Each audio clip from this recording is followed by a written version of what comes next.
ድሬዳዋ የኦሮሞ ነች የኦሮሞ ክልል ነበረች ስላለ ያንን ተቃውሞ ለማሰማት ነው ዛሬ ከብሔሬ ጋር የተቀመጥኩኝ እዚህ እኔ ከኔ በፊትም እንደሰማሁት ድሬዳዋ የኦሮሞ ክልል የትም ቦታ የተጻፈ ቦታ ሰምቼም አላቅም ከኔ በላይ እድሜ ያሉትም አባቶች እንዳስተማሩን ድሬዳዋ ኢሳና ጉርጉራ መሆኗ ነው ማቀው እና ዛሬ በዚህ መስበር አብይ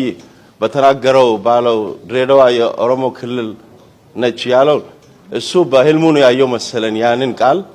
እና መቼም ድሬዳዋ ኦሮሞ ክልል ሆነ አታቀም በኦሮሞ ስር ተስተዳድራም አታቀም ከዚህ በፊትም በኢሳና ጉርጉራ ነው እስከ ዛሬ ድረስ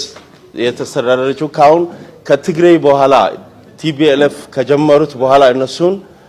ለኦሮሞ ክብር ስላላቸው እነሱን ጠቀማቸውና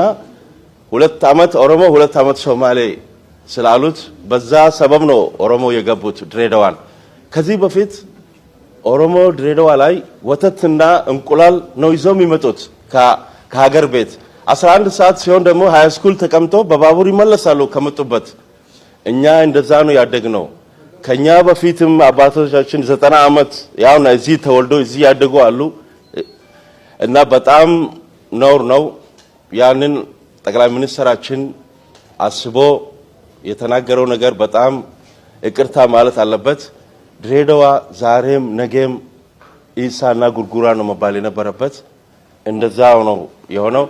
እኔ አንድ የሚገርመኝ በኦሮሞ በኩል 5 አመት ኦሮሞ አስተዳደረ በሰላም አስተዳደረ ምንም ያለ ጭቅጭቅ ያለ ረብሻ ጨረስ ነው አሁን ተራው የሶማሌ ስለሆነ እንዴት ነው ቅስቀሳ መጀመር የሚቻለው ጠቅላይ ሚኒስትራችን አንተ ሀገሩን እንድትመራልን ሀገሩን እንዲጠብቅ ነው እኛ የምንፈልገው እንጂ ካንተ ጀምሮ ሀገሩን እንዲበጠበጥ ያ ጥሩ አይደለም እኛ የምንፈልገው 5 አመቱን ታግዘን በሰላም ከኦሮሞ ወንድማሞቻችን ጋር ኖረን ጨርሰናል አሁን የባከነ ሰዓት ስለቀረበ የባከነ ሰዓቱን ሌላ